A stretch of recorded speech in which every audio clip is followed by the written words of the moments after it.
y a un impôt que n'importe quel e-commerce paye pour exister en ligne, qui est l'impôt publicitaire que tu payes en général aux GAFAM. Et cet impôt, il représente entre 10 et 30% du prix. Et donc, la grande différence entre nous et un e-commerçant classique, c'est un e-commerçant classique, il va faire de la publicité, donc il va payer cet impôt sur chaque vente. Alors que nous, en fait, on vend pas un produit, on vend un concept. C'est-à-dire qu'à partir du moment où tu as pris ton adhésion, et en fait, tu vas pas faire un achat, tu vas pas faire 2 achats, mais tu vas en faire 30, 40, 50, parce que tu pars avec nous sur plusieurs années. Donc nous, en fait, cet impôt, on le paye, mais pour un adhérent, qui va ensuite générer 50 commandes. Donc en fait, on divise par 50 nos dépenses marketing. Salut Lucas, et bienvenue sur le podcast.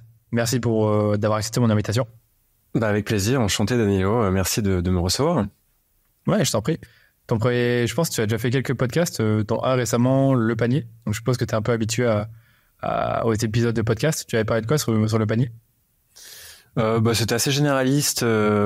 C'est un podcast qui est centré sur le retail, donc c'était notre modèle, les bonnes pratiques d'entrepreneur, notre particularité, notre modèle d'adhésion. Donc il y a notre acquisition. Enfin, il y avait pas mal de sujets, mais c'est aussi, je pense, ce qu'on va couvrir avec toi, quoi.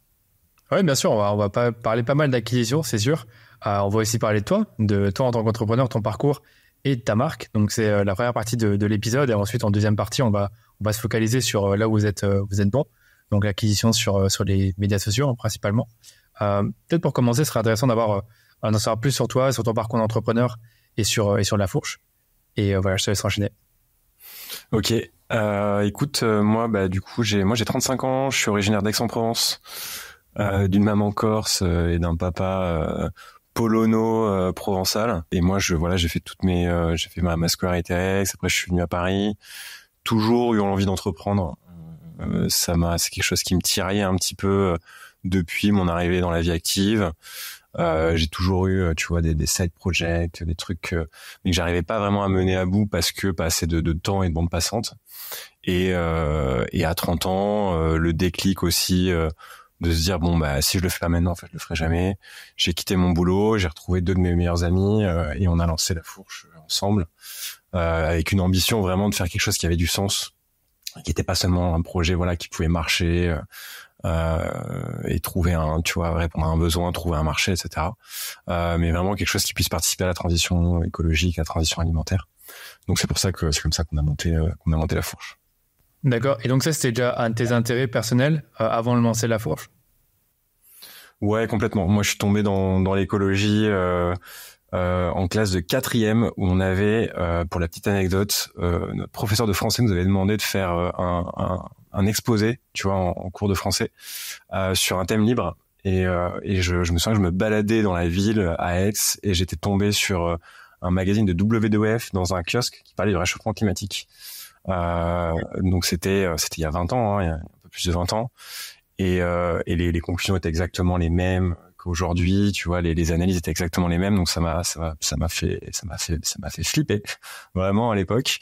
Et personne n'en parlait à l'époque. C'était vraiment c'était un magazine de WWF, c'est très niche. C'était pas du tout dans les médias mainstream. Et c'est vrai que donc j'ai suivi ce sujet depuis ce temps-là. En fait, j'ai jamais décroché. Avec en suivant les évolutions. Et en fait, quand tu suis le sujet dans la durée, c'est encore plus flippant parce que tu te rends compte qu'en fait les constats sont de pire en pire et l'évolution est de plus en plus exponentielle, en fait.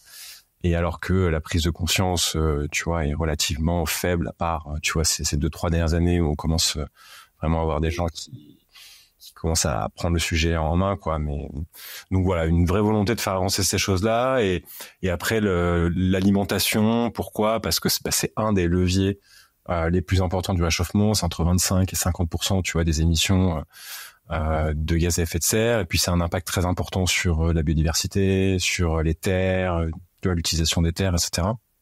La pollution des eaux, des rivières, des sols. Donc c'est un vrai facteur de résilience, la manière dont on cultive la terre et dont on se nourrit face aux aléas climatiques aussi. Ça accentue les aléas climatiques et c'est un facteur de résilience.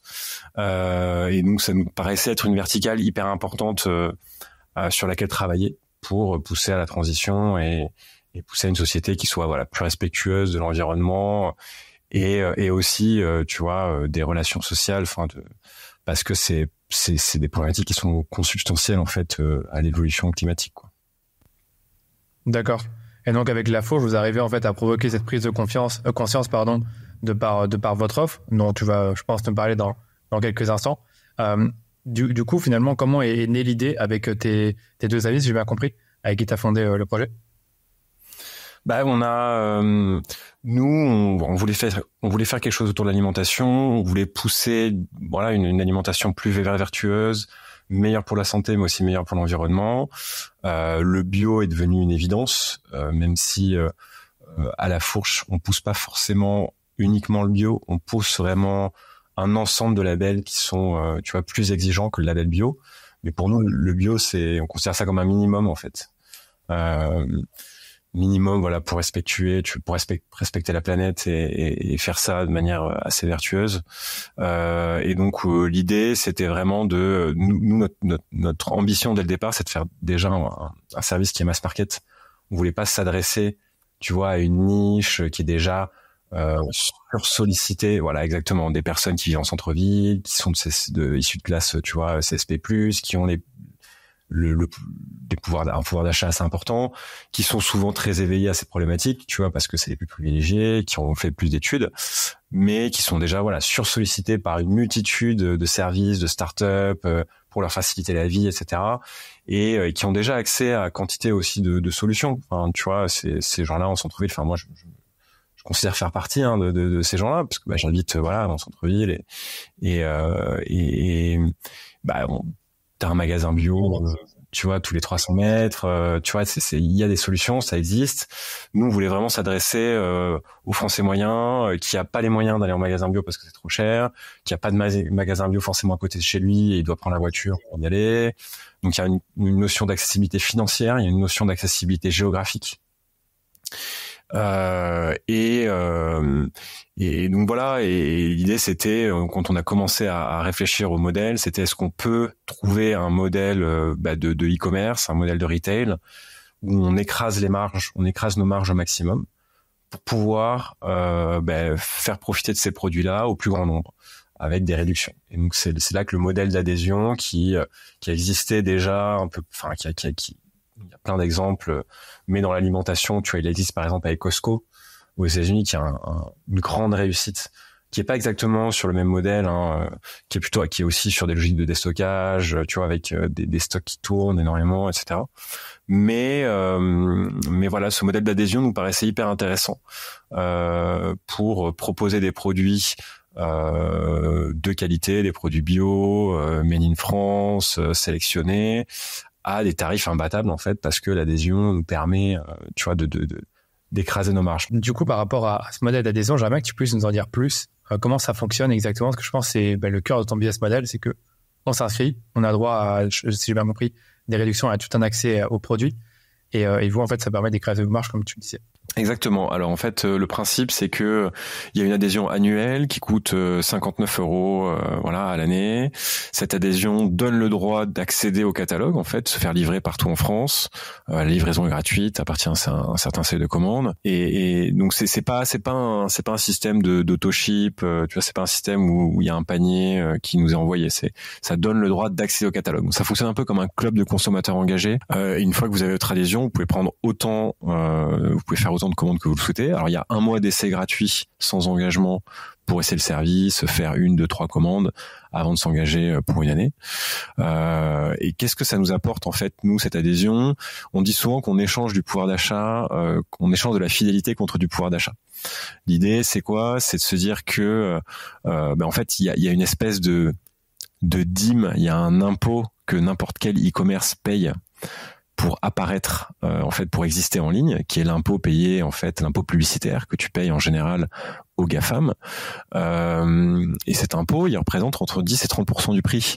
Donc, quand n'importe quel site e-commerce vend un produit 100 €, il y a entre 10 et 30 € qui va retomber directement dans la poche de Google, Facebook et consorts. C'est d'autant plus problématique. Tu dois bien connaître le sujet, mais c'est d'autant plus problématique que cet argent part directement, tu vois, dans des paradis semi-fiscaux en Irlande et puis ensuite au Delaware aux États-Unis, qui n'est pas taxé. Donc voilà, c'est pour ces deux raisons, tu vois, que c'est une espèce d'impôt parce elles ont un statut monopolistique. Donc t'es obligé en fait de passer par là pour exister sur Internet, et qu'en plus cet argent échappe à l'impôt. Ça me pose problème. Ok, c'est vraiment intéressant ce que tu dis, c'est totalement vrai, hein, bien sûr. Donc toi, tu considères qu'aujourd'hui, en tant qu'e-commerçant, tu ne peux quasiment pas exister sans Facebook et Google. Et c'est clair que je dis ma vie, j'encourage tous les e-commerçants qui veulent être visibles à au moins faire un peu de publicité. Je parle pas de payer, de mettre 10 000 euros par mois, mais si t'en fais pas... C'est extrêmement dur. En effet, c'est extrêmement dur. C'est parce qu'il y a ce statut de monopole. En fait, ils ont le monopole de l'attention des consommateurs parce que tout le monde est sur ces plateformes. Et en fait, toi, ce que tu recherches, c'est l'attention du consommateur. Donc, soit t'es hyper innovant, hyper créatif et t'arrives via des contenus gratuits à construire ta marque sans ça, mais c'est hyper rare. Enfin, il y a très peu d'exemples dans ce cas-là. C'est beaucoup plus facile pour une petite marque, de maîtriser Facebook Ads, Meta et Google AdWords que de créer une vidéo virale en fait qui va te permettre de gagner en notoriété sans faire de pub quoi. C'est possible, mais je dirais que c'est même pas 5%. Rare. Même pas 5%. Ouais. Toutes les grosses marques e-commerce qu'on connaît, on va dire style DNVB, en fait sont toutes grossies grâce à la publicité. Exactement. Et donc la grande différence entre nous et un e-commerçant classique, c'est un e-commerçant classique, il va faire de la publicité, donc il va payer cet impôt sur chaque vente. Tu vois, pour chaque vente, il va aller faire la publicité. Alors que nous, en fait, on vend pas un produit, on vend un concept. C'est-à-dire qu'à partir du moment où t'as pris ton adhésion, et en fait, tu vas pas faire un achat, tu vas pas faire 2 achats, mais tu vas en faire 30, 40, 50, parce que tu pars avec nous sur plusieurs années. On a une rétention qui est excellente et les gens, une fois qu'ils ont compris le principe, qu'ils ont pris l'habitude, qu'ils voient qu'ils font des économies, en fait, ils s'engagent avec nous dans la durée. Donc nous, en fait, cet impôt, on le paye, mais pour un adhérent qui va ensuite générer 50 commandes. Donc en fait, on divise par 50 nos dépenses marketing. Et cet argent-là, on le reverse en fait à nos adhérents sous forme d'économie en réduisant nos coûts à nous marketing. Exactement, j'allais dire, c'est qu'en effet, vous, au début, vous supportez un coût d'acquisition qui reste important. Ça faisait partie de mes questions pour acquérir un nouvel adhérent. Par contre, derrière, le vrai challenge, c'est la rétention. C'est là où vous êtes très bon, comme tu l'as dit. Je sais que vous avez fait un travail là-dessus et tu en parleras sûrement après. Et donc, c'est ça, en fait, la base de votre business model, c'est d'acquérir un maximum d'adhérents, de leur faire essayer un premier essai sur un mois. Par contre, je ne savais pas qu'après, tu devais t'engager sur un an. Ça, j'avais pas saisi. Ouais, c'est ça. C'est tout le principe parce qu'en fait, ça prend un peu de temps pour créer son habitude. Nous, c'est un an, ça nous laisse la possibilité aussi de montrer tout notre engagement. De faire découvrir le catalogue, d'expliquer comment on sélectionne les producteurs, comment on calcule l'impact carbone. On calcule l'impact carbone des produits, on calcule l'impact environnemental des produits.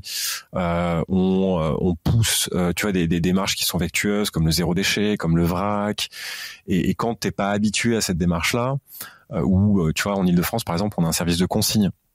C'est plein de nouvelles habitudes et ça prend bien un an, pour bien tout comprendre, bien tout intégrer, prendre l'habitude de rendre ses bouteilles, acheter en vrac, acheter des bocaux pour garder son vrac, etc. Ça prend un peu de temps et une fois que on a un peu distillé toutes ces habitudes dans la vie du consommateur qui sont des habitudes, hein, rappelons-le, qui permettent de faire moins de déchets, de réduire son impact environnemental, etc.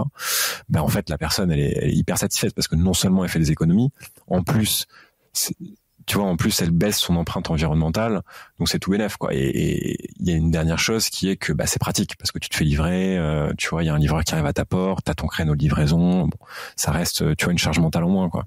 Oui, clairement. Et c'est ça des problèmes que vous résolvez, hein, de ce que j'ai totalement compris, c'est que t'as plus cette charge mentale là et que tu es adhérent, tu sais que tu vas avoir des produits de qualité qui ont été sourcés et que tu vas les recevoir quand tu fais la commande, parce que tu choisis de commander quand tu veux. C'est pas je pense que ça qui est peut-être pas clair pour des personnes qui pourraient écouter, c'est que ce n'est pas une commande qui aura lieu une fois par mois, c'est t'en fais autant que tu veux, tant que t'es adhérent. C'est ça. En moyenne, si tu veux, nos adhérents commandent, la fréquence moyenne, c'est, on va dire, 1 mois et 20 jours. Mais, t'as des adhérents qui commandent toutes les semaines. T'as des grandes familles qui commandent toutes les semaines. Il y en a qui commandent tous les 3 mois. Donc ça varie énormément en fonction de la taille du foyer, hein, évidemment. Et donc, je suppose, t'as une grosse, variation des paniers. Tu peux avoir des paniers assez élevés, des paniers plus bas. Et comment ça, c'est quelque chose que je suppose que vous l'avez calculé. Ouais, bien sûr. écoute, le panier moyen aujourd'hui, il avoisine les 100 euros. Donc ça reste des gros paniers. Mais on a une variation, mais il y a quand même peu de petits paniers parce que, en fait, tu vois, nous, c'est dans le retail, il y a plusieurs occasions d'achat. Tu sais, c'est la manière dont tu fais tes courses, à quelle occasion tu fais tes courses, quelle est la manière de faire ses courses. Et nous, donc il y a ce qu'on appelle en anglais le quick trip. Donc ça, c'est tout typiquement, c'est Gorillaz, Getir, etc. C'est je rentre chez moi le soir, j'ai envie de, tu vois, me faire des pâtes et j'ai pas de parmesan. Bah je descends à l'épicerie en bas de la rue où je commande sur un truc de livraison rapide. Ça c'est panier moyen 15 euros parce qu'en plus tu descends à l'épicerie, tu vas dire ah bah tiens je vais prendre du café pour demain. Enfin tu rajoutes 2-3 trucs dans ton panier. Et voilà c'est des petits paniers moyens. Ensuite t'as l'hebdomadaire. Donc l'hebdomadaire c'est beaucoup plus de frais. Donc là, c'est plus, tu vas acheter tes fruits et tes légumes pour la semaine. Tu vas dire, bah tiens, voilà, je vais prendre des kiwis, je vais cuisiner des poireaux cette semaine et je vais me prendre une courge. Et ensuite, t'as le stock up. Et le stock up, c'est plutôt tous les mois. Et c'est vraiment le fond de placard, c'est de l'épicerie, quoi. C'est du sec, c'est toujours la même chose. J'ai ma liste de courses. Souvent, c'est une occasion d'achat qui est beaucoup plus familiale parce que tu prévois moins quand t'es célibataire ou tu vois quand t'es en couple. Mais quand tu commences à avoir des enfants, bah il faut commencer, à prévoir un petit peu les courses. Faut que le matin t'aies ton petit déjeuner, faut que t'aies tes céréales, faut que t'aies ton lait. Tu vois, t'as plein de choses à prévoir. Et si tu l'as pas, bah il faut que t'aies les goûters, etc. Si tu l'as pas, les enfants ils sont pas contents, donc faut pas que tu te rates. Et donc c'est un truc qui est très régulier. Et qui est très prévisible. Et donc ça s'applique vachement bien à un achat en e-commerce parce qu'en plus c'est du sec, donc t'as pas de livraison, tu vois, en frais. Donc t'as des coûts de livraison qui sont pas non plus très importants. Et ça marche bien avec une logique de j'ai ma liste de courses, tu vois, sur mon site, c'est toujours la même. Je fais un achat récurrent.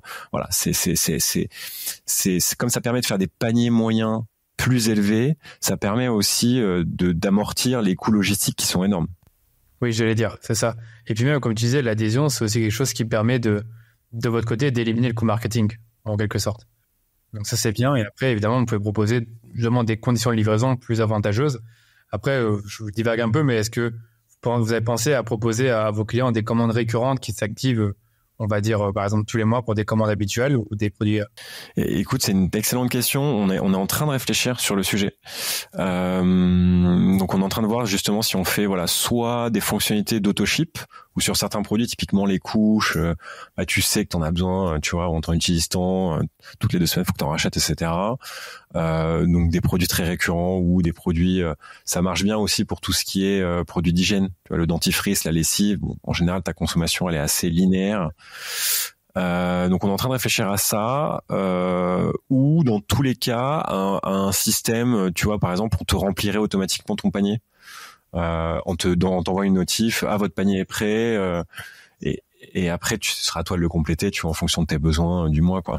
Ça, c'est très bien. C'est justement ça qui fait que si vous avez une bonne rétention, si vous anticipez les besoins de vos clients en fonction de leurs commandes précédentes. Donc si tu veux, on en reparle peut-être vers la fin quand on parlera de tout ça, sur ce que vous avez mis en place pour améliorer votre rétention. Il y a une question qui me taraude tout le temps quand j'ai un e-commerçant, c'est quels ont été les challenges pour développer sa marque. Donc, dans votre cas, en fait, le système d'adhésion, je trouve qu'il paraît incroyable, mais je suppose qu'il y a eu d'énormes challenges en fait pour le mettre en place et pour en fait avoir le premier peut-être 1000 ou 10 000 adhérents. Est-ce que tu peux nous en dire plus sur les challenges que vous avez eu, je dirais, la première année de développement du service? Ouais. Carrément. Écoute, tout l'enjeu, tu le sais, hein, l'enjeu du début, c'est de trouver ton product market fit. Se dire, est-ce que en fait, je réponds vraiment à un besoin. Et c'est vrai qu'on a eu pas mal de chance parce que dès le départ, ça a décollé. Vraiment, on a rencontré nos utilisateurs assez rapidement et on a vraiment eu une courbe de croissance assez exponentielle au départ. Disons que ça a été un peu un challenge sur l'acquisition parce que comme je te le disais, tu ne vends pas un produit, tu vends un concept et en fait au départ dans notre funnel d'achat, tu payais ton adhésion avant de faire tes courses. Donc tu sortais ta carte de crédit, tu dépensais 60 €. enfin, t'avais toujours un mois d'essai, mais t'avais rien. Et ensuite, il faut faire tes courses. Donc, c'est quand même, tu vois, il faut sortir 2 fois la carte de crédit parce qu'on n'avait pas le choix à l'époque. On était sur Shopify et on pouvait pas, tu vois, modifier le funnel. Donc, on était obligé de passer par un plugin Shopify qui gérait les systèmes d'adhésion. Et donc, ouais, la barrière est quand même assez forte. Donc, toute notre stratégie, ça a été vraiment d'aller en priorité au tout début sur des canaux d'acquisition sociaux où on pouvait générer une discussion autour du concept. Et donc typiquement encore aujourd'hui, si tu regardes nos pubs sur les réseaux sociaux, on répond à 100% des commentaires. En fait, on a fait le test, mais ça change tout parce que comme la barrière, tu vois, c'est pas un achat impulsif, quoi. C'est un achat qui impacte tes courses dans les années à venir. Donc il y a une réflexion qui est assez longue. Est-ce que j'en ai vraiment besoin? Faut que j'en parle à ma copine ou faut que j'en parle à mon copain? Tu vois, enfin, faut que je prévoie un peu les choses. Ça change ta routine, quoi. Donc ça prend un peu de temps pour être convaincu. Et le fait d'avoir une discussion qui se développe en fait dans les commentaires des publicités, sur tes posts, etc., ça permet d'expliquer les tenants, les aboutissants du concept, d'aller un peu plus loin dans les détails. Souvent, c'est des gens très engagés, donc ils vont me dire, mais attends, la livraison de produits bio, est-ce que ça fait sens? Là, tu peux leur expliquer qu'en fait, tu vois, la livraison de produits secs, sans retour, c'est 4 fois moins d'impact carbone que l'achat en magasin. Parce que en fait, t'as moins de voitures qui se déplacent plutôt qu'un camion qui va livrer plein de maisons. Donc il y a plein de, tu vois, plein de barrières comme ça qui est importante de lever. Et en fait, l'environnement social, les pubs dans un environnement social où il y a des commentaires permettent de le faire en fait. Et au départ, on a mis un peu de temps pour comprendre ça, un peu de temps, quelques semaines, tu vois. Et une fois qu'on a compris le truc, en fait, la machine s'est emballée. Et très rapidement, en fait, on a grossi, quoi. Mais c'est vrai qu'on était, si tu veux, on était les premiers en France dans le retail à arriver avec un modèle d'adhésion. C'est-à-dire qu'il y avait des modèles d'adhésion, tu vois, enfin dans le milieu streaming de musique, tu vois, de films, de séries, on les connaît tous. Mais en retail, ça n'existait pas encore, quoi. Un service où tu es 100% sur adhésion, c'est-à-dire si tu n'as pas d'adhésion, tu ne peux pas commander. Ouais, c'est ça. Mais j'aime beaucoup ces modèles-là. Sur le coup, bonne nouvelle, j'ai eu quelqu'un le fondateur de 900K, donc Émeric Grange, qui m'a parlé de son système d'abonnement qui aujourd'hui, je suis quasiment certain, qui me l'a dit, c'est que si tu n'es pas adhérent, en tout cas si tu n'es pas abonné, tu peux pas acheter individuellement des produits de salle de bain à recharger. Donc vous avez, sauf que lui, il a pas fait des départs. Vous l'avez fait dès le départ. Ouais, c'était le pari parce que c'est ce qui nous permettait vraiment d'avoir ces tarifs, tu vois, de proposer, parce que c'est pas juste un club de consommateurs engagés qui te permet d'accéder à des produits qui ont été sélectionnés, qui sont bons pour la planète. Ils sont moins chers. Donc il y a un vrai intérêt, tu vois, pour te donner un chiffre, hein, en moyenne, nos adhérents, ils économisent 400 € par an sur leurs courses. Donc s'ils achetaient les mêmes produits ou équivalents, tu vois, à niveau d'engagement équivalent dans un magasin bio ou dans un supermarché, hein, tu vois, là je compare vraiment à produits équivalents, quoi. C'est 400 €, mais tu vois nos super adhérents, donc là 400 € c'est sur nos 75 000 adhérents, mais nos super adhérents c'est 1 000 € par an d'économie. Donc tu vois, pour une famille c'est non, ça fait 200 € par mois. C'est énorme, tu vois. Et j'allais dire, je pensais que parmi les challenges que vous avez eu, c'était l'un avait été de trouver ces fameux produits, de négocier les partenariats pour les avoir moins chers. Est-ce que ça c'était un challenge justement de faire tout ce sourcing? Ouais, au début on était, pendant 1 an et demi, on a été 3 à tout faire. Donc on était dans une espèce de sous-sol, enfin de rez-de-chaussée à la Courneuve, dans la pépinière d'entreprise de la Courneuve, que je salue d'ailleurs, qui nous a beaucoup aidé. Mais voilà, on avait un entrepôt, tu vois, de 80 mètres carrés, où on faisait les colis, on faisait la réception, le magasinage. Moi je faisais, tu vois, les pubs Facebook la nuit, les newsletters, mais on faisait la logistique, quoi, tu vois, et on a toujours eu, et on n'a jamais pu passer par un logisticien parce qu'il y a aucun logisticien qui n'est capable de gérer nos paniers. C'est-à-dire que nous on a des paniers avec 30, 40, en moyenne on a 40 items.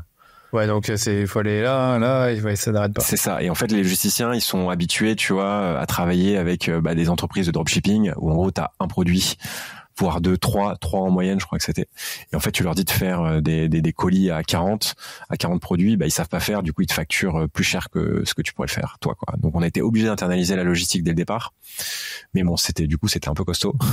Et donc une partie du boulot au début, c'était en effet de trouver les fournisseurs, négocier des tarifs intéressants, uploader tous les produits sur la plateforme. Aujourd'hui, on a 4000 produits. On a commencé quand on a lancé, on avait 400 produits, tu vois. Voilà, au début, tu n'en avais pas autant et vous avez 400, mais mine de rien, 400 dans un entrepôt qu'il fallait à chaque fois aller chercher pour préparer les commandes, c'était pas rien. Et vous étiez 3 à le faire. Impressionnant, franchement, bravo. T'as d'autres challenges à partager avant qu'on passe à la suite, ou j'avais d'autres questions sur la façon de se différencier, vu que vous êtes dans un marché assez concurrentiel? Il y a un autre aspect justement sur la sélection de produits que j'ai pas évoqué, c'est ce qui nous permet aussi, tu vois, d'avoir ces tarifs intéressants. En fait, il y a 3 facteurs qui nous permettent de proposer des tarifs intéressants, des réductions. En moyenne, c'est 30% de réduction les produits qu'on propose sur le site par rapport à ce que tu pourrais payer, au prix auquel tu vas les trouver sur le marché. Le deuxième, c'est qu'on se voit plutôt comme un sélectionneur qu'un distributeur. C'est-à-dire que quand je te dis qu'on a 4000 produits, en fait, pour un retailer, c'est pas beaucoup. Si tu vas dans un Franprix, parisien, ou un magasin, enfin, sans citer de retailer, mais tu vois, un magasin, un mini supermarché de centre-ville, qui sont assez relativement petits, ils sont déjà à 7-8 000 produits. Un hypermarché, tu vois, ils peuvent, ça monte jusqu'à 20 000, 30 000 références. Du coup, c'est bien parce que en tant que consommateur, t'as le choix et voilà, tu vas trouver, tu vois, le yaourt qui correspond à ton besoin, et puis tu te retrouves devant des allées de yaourt qui font 150 mètres. J'exagère, hein, mais voilà. 150 mètres, ça fait beaucoup. Non, mais tu vois, c'est voilà des plusieurs dizaines de mètres, quoi. Et mais le désavantage, c'est que en fait, le consommateur, il a beaucoup de choix à faire, quoi. Et c'est une charge mentale de faire ces choix-là, tu vois, au quotidien, et surtout quand tu essaies de rajouter une dimension environnementale. Il y a ce que j'aime bien, mais il y a aussi qu'est-ce qui est bon pour moi, pour ma santé, et qu'est-ce qui est bon pour l'environnement. Et du coup, nous, on a pris le parti de faire cette sélection, en fait, pour le consommateur. Et du coup, de se dire, au lieu de vous proposer 10 huiles d'olive, on en a sélectionné 2, en fait. Et c'est les meilleurs, pour telle et telle raison. Une entrée de gamme et une moyen haut de gamme, donc pour qu'il y ait quand même, tu vois, des prix différents, qui correspondent à toutes les bourses.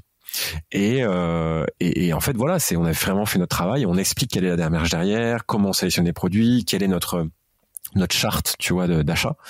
Et on regarde, tu vois, typiquement tout l'aspect environnemental, donc le packaging, est-ce qu'il est recyclable, est-ce qu'il est recyclé, le type de production. On calcule l'impact environnemental. On a lancé l'EcoScore, qui est un score d'impact environnemental qui prend en compte l'impact carbone aussi. On regarde l'aspect social, donc tu vois, si c'est un produit qui vient de loin, est-ce qu'il est commerce équitable, est-ce que les producteurs ont été bien rémunérés, les fermiers, les travailleurs agricoles ont été bien rémunérés. Est-ce que et aussi un aspect santé, tu vois, on regarde la liste d'ingrédients, on s'interdit tout ce qui est additif, tout ce qui est considéré comme dangereux pour la santé. On va au-delà du label, tu vois, bio, il y a des trucs qu'on s'interdit de vendre qui sont autorisés dans le label bio. Pour nous, c'est hyper important. On s'interdit tout ce qui est, tu vois, trop gras, trop sucré. Donc il y a des scores aussi qui permettent de calculer ça. Et voilà, et cette sélection, elle est importante, et je pense que ça, au final, c'est, tu vois, c'est une charge mentale en moins pour nos adhérents. Et qu'est-ce que ça nous permet, nous? Donc c'est intéressant pour les adhérents, mais en termes de business pour nous, qu'est-ce que ça veut dire? En fait, au lieu de travailler avec 800 fournisseurs, on a 200 fournisseurs. Du coup, ça facilite les opérations, parce que chaque fois que tu as une livraison, tu vois, ça crée de la paperasse, etc. Faut que tu bloques un quai dans ton entrepôt. Enfin, tu vois, il y a un camion qui arrive. Donc ça crée de la complexité aussi dans ton entrepôt. Si tu as 10 références d'un produit au lieu d'une, en fait, tu as 10 fois besoin de plus d'espace, etc. Et surtout, en fait, tu concentres tes achats auprès de moins de fournisseurs. Donc en fait, tu as un effet volume. Forcément, tu vas avoir plus de volume, ce qui nous permet, en fait, nous, d'avoir des prix d'achat qui sont équivalents, en fait, aux grandes marques bio françaises, tu vois, aux grands retailers bio français, alors qu'on est 20 fois plus petit. Parce qu'en fait, au lieu de travailler avec 20 fournisseurs d'huile d'olive, ben en fait, on en a un. Et donc, forcément, on fait 20 fois plus de volume, tu vois, sur celui-là, quoi. D'accord. Et ça, là aussi, vous avez pris peut-être quelques mois pour comprendre en fait l'importance de bien sélectionner vos fournisseurs, d'en avoir peut-être le moins possible, et vraiment sélectionner les meilleurs des meilleurs pour déjà, comme tu disais, proposer les meilleurs produits à vos clients, mais également vous faciliter la vie au niveau logistique et abaisser vos prix auprès d'eux. Bah ça faisait partie. Enfin, ça faisait. Tu vois, quand on a commencé à réfléchir au projet, on s'est pris 2 mois pour faire vraiment, tu vois, une étude de marché et un business plan, et ça faisait partie en fait des facteurs qui étaient indispensables pour que ça marche. Parce que le retail, hein, c'est des marges qui sont très très faibles, donc faut vraiment faire attention, quoi. T'as pas le droit à l'erreur. Et donc ça faisait partie, des conditions indispensables pour que le modèle d'adhésion, donc avec une forte rétention, une baisse des coûts marketing, la sélection des producteurs qui nous permettait d'être plus efficient sur la logistique et d'avoir plus de volume. Et le dernier, c'est le fait que, en fait, on a des produits qui sont assez spécifiques. Donc, on va dire gros format et vrac, qui par nature, en fait, sont moins chers au poids.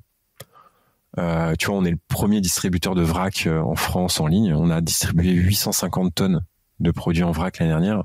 C'est beaucoup. On a acheté une machine dédiée. On est les seuls en France à avoir une machine pour empaqueter du vrac. Alors, du coup, c'est pas vraiment du vrac comme en magasin, dans le sens où tu peux avoir 122 grammes, tu vois, d'amande. C'est standardisé, c'est soit 500 grammes, soit 1 kilo. Mais on achète ça, en fait, tu vois, dans des immenses paquets de, tu vois, plusieurs centaines de kilos. Donc, ça fait moins d'emballage. Et on reconditionne ça dans des sachets Kraft recyclés et recyclables. Dans une machine qu'on vient d'acheter. Avant, on faisait ça, tu vois, dans une petite machine. Avant, on faisait ça à la main. Et du coup, bah, t'économises, tu vois, des coûts d'emballage, t'économises de la main d'œuvre, et donc t'as des tarifs qui sont imbattables. Et pareil sur les gros formats. On est des spécialistes des gros formats. Tu vois, on fait des sacs de riz de 5 kilos, des sacs de pâtes de 5 kilos, de la lessive en 5 litres, de l'huile d'olive en 3 litres. C'est des trucs qui sont hyper durs à trouver dans le commerce. Et en fait, pour une famille, ça fait complètement sens. Et forcément, bah, au kilo ou au litre, bah, c'est moins cher. Ouais, je comprends. Donc, ok, ça c'est clair. Et donc, j'allais dire au niveau des types de consommateurs, donc tu as dit que tu t'adressais plus ou moins au mass market. Donc, en gros, ça peut être une famille, comme ça peut être un homme célibataire de 35 ans, comme ça peut être une femme de 30 ans. Donc, c'est un peu tout. D'accord. Ou alors, tu es plus sur les familles, comme tu as l'air de beaucoup le dire. Alors, c'est marrant parce qu'on a fait, tu vois, on a étudié cette question-là l'année dernière. On a vraiment fait nos personas, et en gros, on en a à peu près 2 principaux. Le premier, c'est la famille, tu vois, on va dire de zones périurbaines, de campagne et de petites villes. Donc là, c'est famille, tu vois, classe moyenne, revenu moyen, et qui vit pas en centre-ville. Et on a les habitants de centre-ville un peu plus jeunes, un peu plus, tu vois, cadre dynamique, pour qui sont aussi éveillés, tu vois, aux problématiques environnementales, mais pour qui l'aspect praticité joue énormément. C'est-à-dire que voilà, moi je sais qu'avec la fourche, j'ai pas à me faire souci sur la sélection, je sais que c'est que des bons produits, et puis je me fais livrer, c'est pratique, quoi. Ok, intéressant. J'aimerais revenir sur le positionnement. Donc, je te disais que je trouve que dans l'e-commerce, oui, vous êtes quasiment les seuls, je pense, à avoir un système d'adhérents. Après, je connais quelques magasins bio en e-commerce, similaires au vôtre. Comment vous êtes différenciés, en sachant qu'il y a aussi tous les magasins bio en retail, mais je ne sais pas si vous voyez directement comme des concurrents, je pense que oui. Qu'est-ce que vous avez fait en fait pour vous différencier? Je pense que c'est passé par le positionnement, mais j'aimerais bien en savoir plus. Bah, il y a déjà le système d'adhésion, tu vois, enfin, on est moins cher. Enfin, nous, notre angle principal, on a tout testé, hein. On a tout testé en acquisition. Et c'est toujours prix plus quelque chose. Tu vois, l'argument. C'est ce qui fonctionne. Donc, on est plus engagé. On a la sélection de produits la plus engagée du marché. Aujourd'hui, on a le meilleur rapport qualité-engagement du marché. Donc, si tu viens sur notre site, tu compares les prix, tu regardes sur n'importe quel site en France. On a été élu d'ailleurs magasin bio le moins cher de France par Distriprix, qui est une analyse indépendante, tu vois, qui regarde les prix, qui analyse les prix, quoi. C'est vraiment des relevés de prix, quoi. Donc on est, tu vois, on est vraiment le moins cher de France. Donc ça, il y a pas photo. Ça, c'est un argument de choc. Hein. Enfin, voilà, on va pas se voiler la face. Et le reste vient quand même après, surtout en ce moment, en période d'inflation. Voilà. Mais la sélection dont je te parlais, tu vois, ça joue parce qu'en fait, le fait de se dire, il y a en effet, tu vois, des sites e-commerce qui existent déjà, mais ils ont une offre pléthorique. Et donc, soit en fait, tu viens parce que tu vois, t'es un connaisseur et t'as besoin de tels produits spécifiques, mais en fait, t'as pas de récurrence. Tu vois, ils ont du mal à garder leurs utilisateurs. Nous, la différence, c'est que, en fait, tu viens pour ce concept-là et ensuite tu restes, quoi. Et donc, ça marche. Enfin, en tout cas, ça nous paraissait plus intéressant comme modèle que d'être plus, tu vois, sur une logique de place de marché. En fait, je vais aller travailler sur la long tail. J'ai plein de produits. Je vais faire du SEO et tu vois, je vais acquérir un peu tout le monde. Mais en fait, j'ai toujours besoin de faire de la publicité pour faire venir les gens. J'ai un stock pas possible. Tu vois, ça nous paraissait moins pertinent comme approche. Et bon, les derniers développements semblent nous donner raison, mais on verra ce que l'avenir, tu vois, dira. D'accord. Ouais, on va en parler justement de la partie aussi inflation. Hein, qu'est-ce que ça a donné ces derniers temps pour une marque comme la vôtre qui est très sensible à ça, je pense, avec les prix qui augmentent, naturellement, ça fait un peu peur aux gens. Mais ok, je comprends. Donc en gros, la notion, en fait, d'avoir les meilleurs fournisseurs, d'avoir une sélection plus restreinte et le fait d'avoir un club que tu intègres et finalement dans lequel tu restes, t'évites en fait de constamment devoir aller chercher des nouveaux clients en ligne, mais également de se disperser avec trop de produits. Je comprends bien. Donc d'être vraiment le meilleur au niveau rapport qualité-prix. Et oui, je pense que c'était ça. Il y a aussi, tu vois, si je peux compléter là-dessus, tu vois, il y a vraiment une dimension de tu vois, les gens, ils ont vraiment l'impression de s'être fait flouer aussi par les retailers, tu vois. Pendant longtemps, enfin tu vois, on a eu beaucoup de crises. Tu vois, t'as eu la crise de la viande de cheval dans les hachis parmentiers, tu vois, dans les lasagnes. T'as eu, tu vois, la confiture de fraises sans fraises. Tu vois, ils mettaient juste les pépins de la fraise, le miel sans miel. Enfin, tu vois, il y a quand même beaucoup de scandales où on se rend compte que la qualité des produits qu'on a en supermarché, elle est de moins en moins bonne.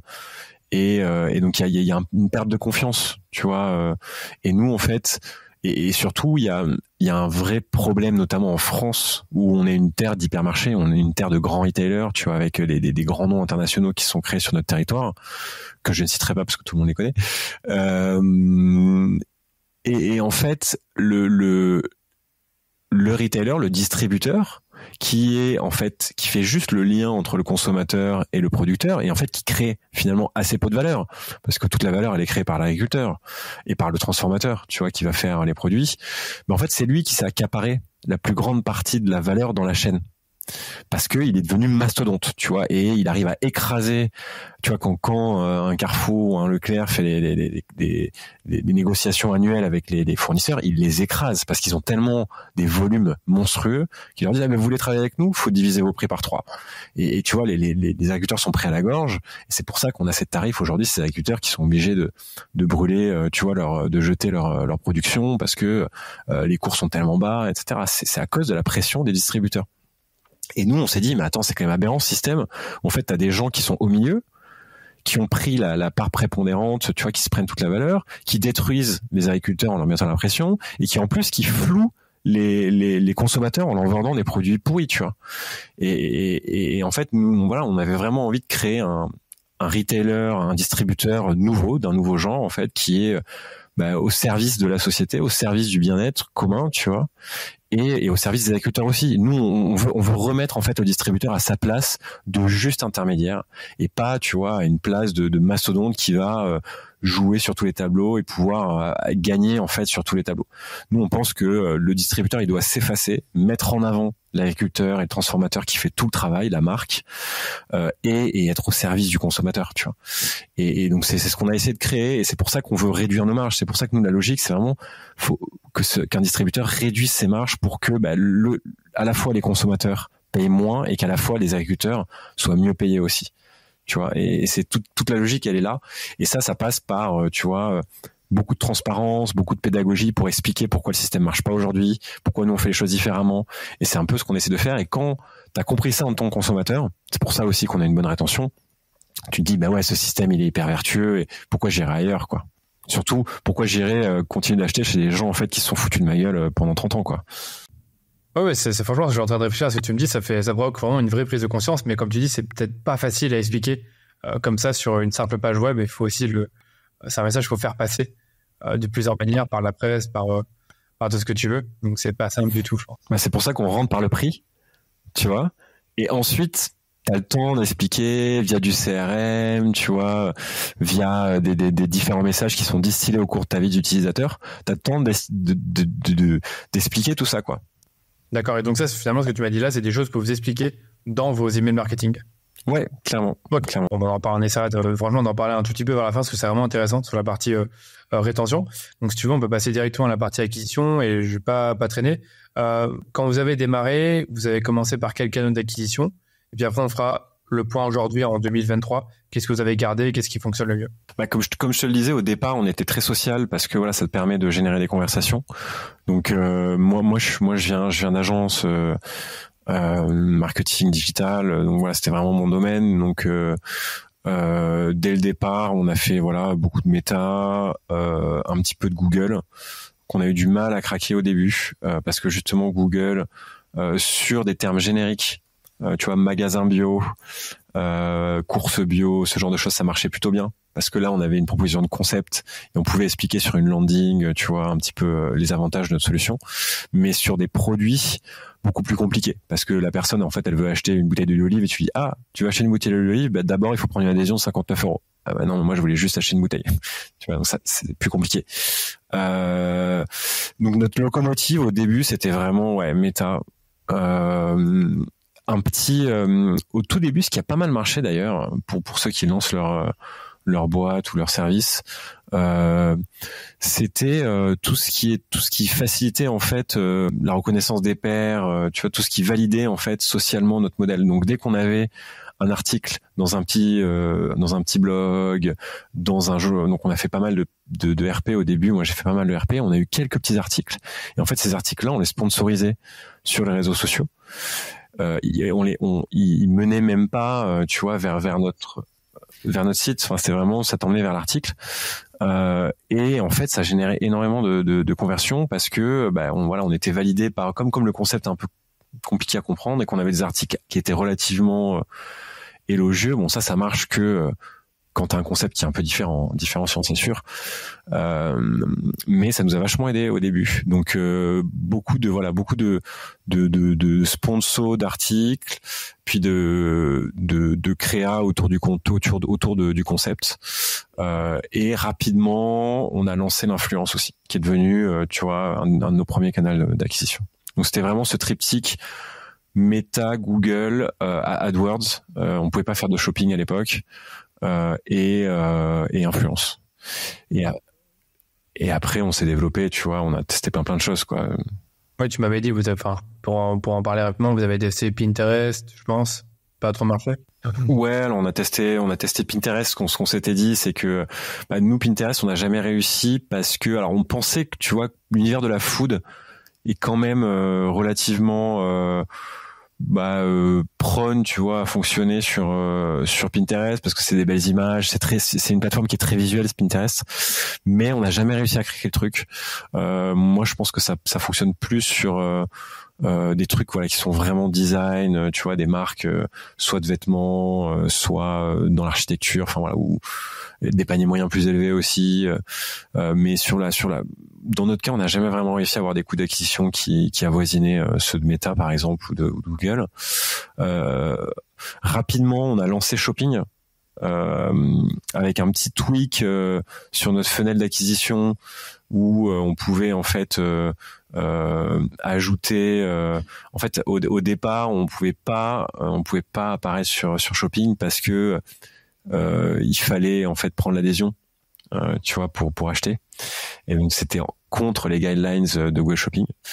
Donc on a changé au fur et à mesure en plusieurs étapes. On a terminé ça tout récemment. le funnel d'acquisition pour que en fait tu puisses faire une commande en démarrant ton essai gratuit et en te disant que en fait ton adhésion elle commence dans un mois, que t'as un mois pour mais qu'elle est intégrée dans ton panier quoi. Alors qu'avant tu vois il fallait prendre l'adhésion et voilà. Donc ça nous a permis de lancer Shopping, qui est devenu aussi un gros canal d'acquisition pour nous. Aujourd'hui, tu vois, sur Google, on fait principalement du shopping, un peu de search et très peu de display, du YouTube. On a tout testé, mais ça marche pas très bien pour nous, en tout cas. TikTok aujourd'hui, moi je le considère un peu plus comme de la noto, que la rétention est pas très bonne. Les coûts d'acquisition sont pas géniaux non plus. En tout cas, on n'a pas réussi à avoir et le problème de TikTok, c'est il faut des créas qui sont, tu vois, très natifs TikTok, parce qu'en fait ton fil, c'est ça, ton fil il est tellement de qualité, tu vois, et il est tellement bien, l'algo est tellement bien fait qu'en fait t'as tellement des contenus qui correspondent à tes envies que si tu vois un truc, une publicité qui est pas, tu vois, correspond pas à ce que tu recherches, tu vas même pas la regarder quoi. Et donc on est passé par des contenus créés par les influenceuses, c'est souvent comme ça que tu commences. Donc on avait des bons contenus qui avaient déjà été validés, si tu veux, par des créateurs qui cartonnent sur la plateforme. Et pour autant, les résultats étaient pas dingues quoi. D'accord. Donc malgré tout, ça a bien cliqué, mais ça n'a pas forcément amené ce que vous cherchez en termes de conversion. Ouais, c'est ça. En termes de coût d'acquisition, c'était pas intéressant. Alors aujourd'hui, on en fait toujours du TikTok, mais plus, tu vois, pour d'un point de vue noto, parce que tu peux faire du buzz facilement avec des contenus organiques, mais moins en acquise quoi. Ouais, d'accord. Donc vous faites en organique. Parfois, peut-être que vous boostez quelque chose, mais sans forcément faire une vraie strat à part, comme ça pourrait être sur Meta ou Google. C'est ça. Influence, on a scalé au maximum, tu vois, pour travailler. Enfin, on a testé énormément de choses sur l'influence, les types de rémunération des influenceuses, les types de contenus, comment tu vas nourrir tes influenceuses pour qu'elles puissent produire du contenu, les différentes verticales et les typologies d'influenceuses. On a testé énormément de choses et on sait maintenant ce qui marche pour nous. Tu vois, c'est les influenceuses green, très engagées. Et donc voilà, aujourd'hui ça roule. Voilà, on a notre petit pool d'influenceuses et on en trouve de nouvelles, de nouveaux. Hein, il y a aussi des mecs régulièrement. On a testé les native ads aussi. Ça a marché pendant un moment. Les native ads, pour ceux qui connaissent pas, c'est des petits articles, tu vois, dans les bas des articles, tu vois, sur Le Monde, sur des médias, l'Express, etc. T'as toujours une petite sélection d'autres articles et puis en dessous, c'est de la pub. Tu crois que c'est des articles, mais en fait c'est de la pub. C'est des contenus, voilà, c'est du publi contenu sponsorisé et tout l'enjeu du native ads, c'est un peu de faire croire aux gens que c'est un article. Et donc ils ont l'impression et c'est marrant parce que tu vois typiquement pour illustrer ça. On avait testé 2 landing pages. Une landing page où en fait t'arrivais sur la home page de la fourche, donc là où on te présentait, et une landing page en fait t'arrivais sur un article où on effaçait la fourche. On te faisait un peu croire que c'était, tu vois, un site de médias et on expliquait. T'avais un article qui était écrit, qui était en fait sur le blog de la fourche, qui était assez dithyrambique sur notre concept. Et ça marchait bien. Ça marche plus aujourd'hui. Je sais pas pourquoi. On a retesté, tu vois, ça a marché pendant 6 mois. Et là, aujourd'hui, les coûts ont explosé. Donc ça, je ne saurais pas te dire pourquoi. D'accord. Une question de coûts, peut-être de CPM qui sont...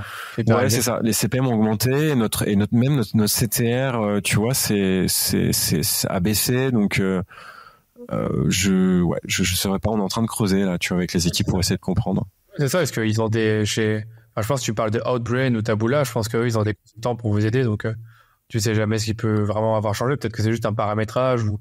Peut-être que vous n'avez pas mis les bons sites d'actualité sur lesquels vous voulez être. Donc, on a regardé les trucs un peu évidents et pour l'instant, on n'a pas trop d'explications. Donc, je sais pas si on en a fait beaucoup pendant un moment. Je sais pas en fait s'il y a une espèce de fatigue comme ça peut exister, tu vois, sur Facebook, fatigue créative où les gens en fait nous ont déjà vus et maintenant, bon, voilà, tu vois, ils cliquent plus. Je sais pas. Mais écoute, on retestera parce qu'à un moment c'était bien. On a pas mal développé le parrainage aussi. Donc tout le système hyper important parce que des autres. Exactement. Et quel meilleur moyen d'acquisition que le bouche à oreille, tu vois, ou un pote qui te dit tiens, tu devrais tester ça, c'est génial. Là la rétention sur évidemment, hein, ça paraît c'est du bon sens, mais la rétention sur le parrainage, elle est imbattable. En fait, c'est vraiment le canal sur lequel elle est plus forte. C'est marrant parce que le deuxième meilleure rétention, c'est sur l'influence, où en fait t'as aussi un tiers, tu vois, de confiance entre guillemets, qui te dit voilà, donc c'est aussi validé socialement, tu vois. Donc on a beaucoup bossé là-dessus, à changer les mécaniques, à tester les niveaux de reward, tu vois, pas mal de choses qu'on a fait. Et après on a lancé tout ce qui est offline, parce qu'au bout d'un moment, tu vois, t'as envie de sortir, tu as envie de toucher des gens qui sont pas forcément online. Et donc là on a testé, tu vois, l'affichage dans le métro. Qui était un échec cuisant.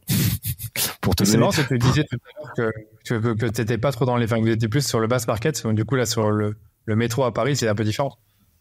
Ouais, mais quand même, tu vois, quand tu regardes tu vois, le passage dans les stations de métro, t'as vite, tu vois, en une semaine, t'as vite touché 1 million de personnes, quoi. Et c'est un échec pour te dire. Alors, on avait mis un code promo sur on a fait ça 2 semaines dans le métro parisien.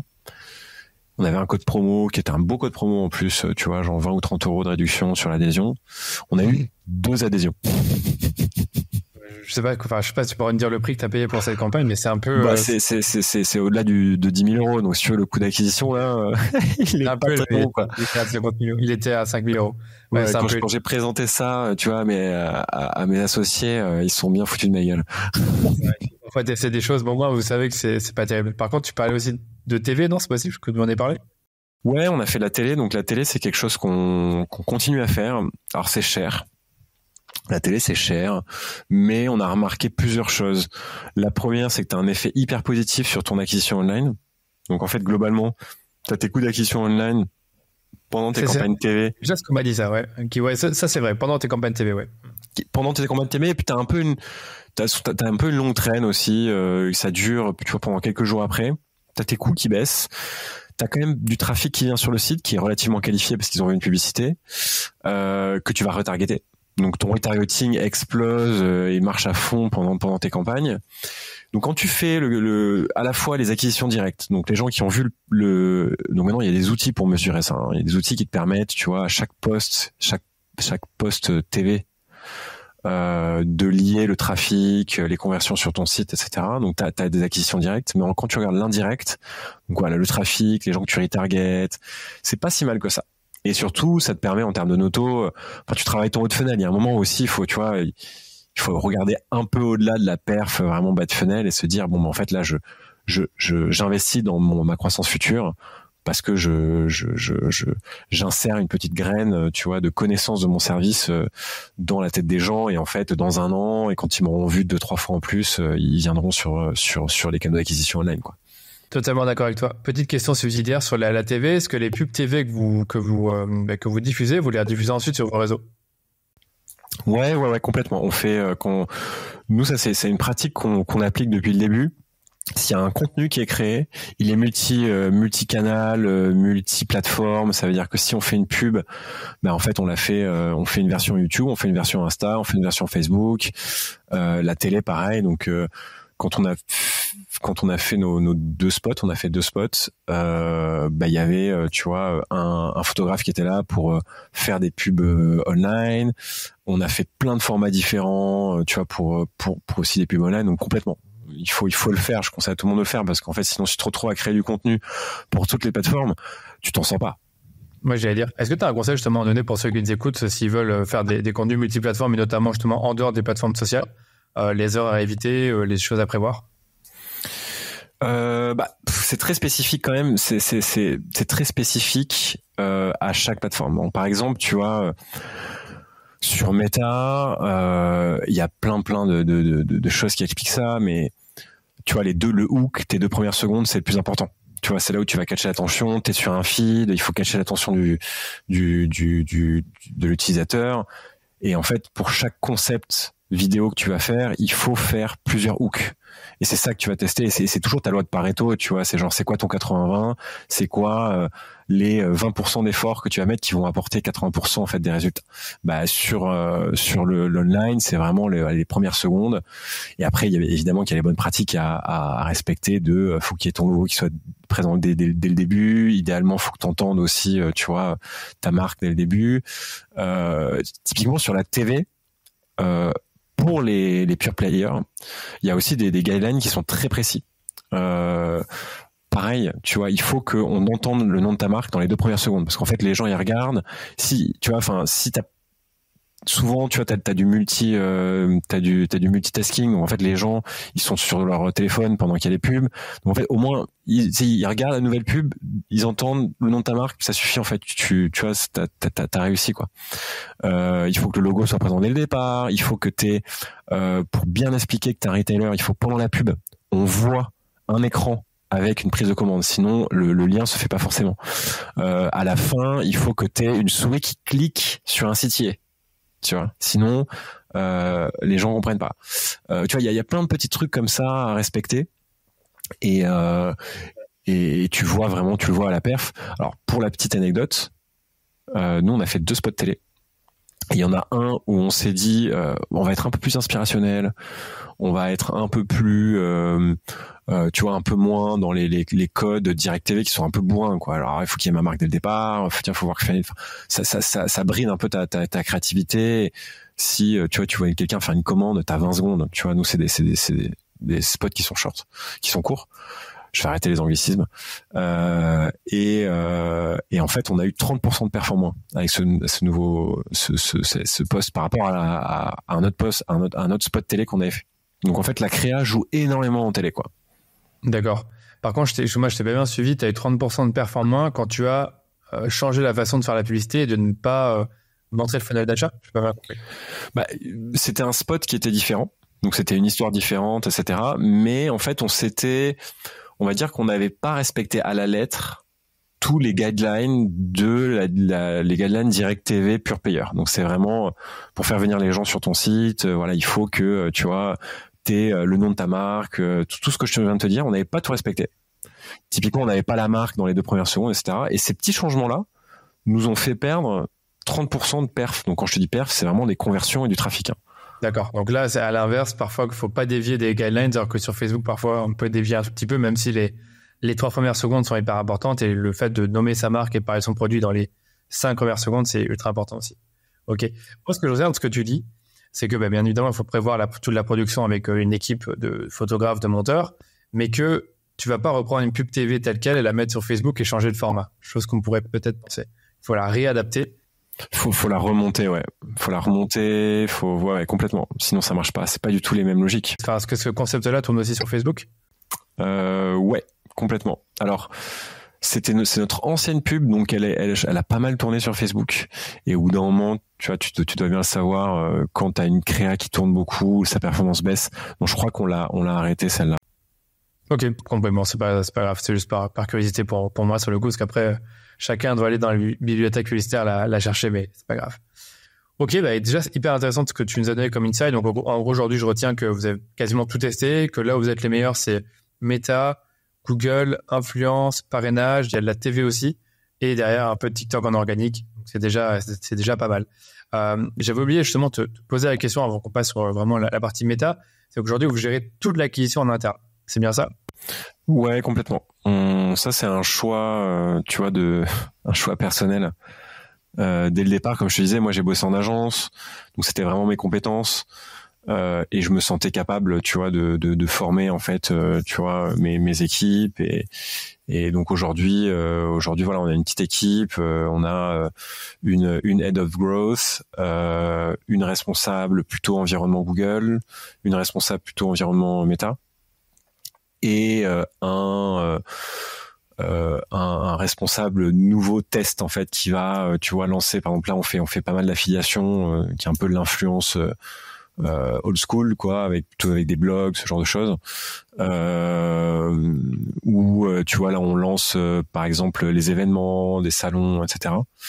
Voilà, il y a une personne qui gère tous les nouveaux tests, des partenariats, etc. Et un head of growth qui chapeaute un peu tout ça, c'est ça? C'est ça.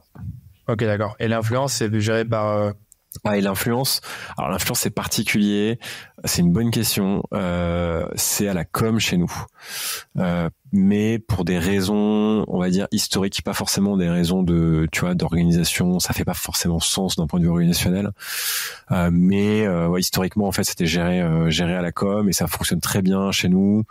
Donc ça reste comme ça, voilà. Et donc il y a une personne en plus qui est dédié à influence avec une stagiaire. Je te compte pas les stagiaires là-dedans, mais il y a aussi une stagiaire en plus côté growth et une stagiaire côté influence. Il y a une personne à temps plein qui gère l'influence. Oui. D'accord, oui, mais c'est en fait sur le coup quand tu as dit com, j'étais commission, non, c'est communication. Donc, communication, pardon, ouais, communication. Juste pour bien se comprendre. Ok, ça marche. Écoute, si tu veux, on peut faire un petit focus sur Meta, vu que j'ai l'impression que c'est quasiment le canal d'acquisition, vous êtes le meilleur, vous avez le plus d'expérience. D'abord, sur le Shopify, vous avez quitté ce Shopify en 2022. Ça a pris du temps, ça s'est fait étape par étape. C'était, tu sais, c'est toujours ces projets tech où tu dis mais oui, on va faire ça, ça va prendre 6 mois et puis en fait tu te retrouves au bout d'un an et c'est toujours pas fini. Toujours comme ça. J'avoue que j'ai des clients qui sont comme toi qui veulent migrer d'un CMS à un autre ou devenir totalement custom et c'est une galère. Ouais, c'est comme le bâtiment, quoi. Il faut toujours ajouter des problématiques de je me suis pas fait livrer mon carrelage, etc. Donc ça a mis du temps. Le dernier, on est sorti, on avait plein de briques en fait. On commençait à avoir plein de briques.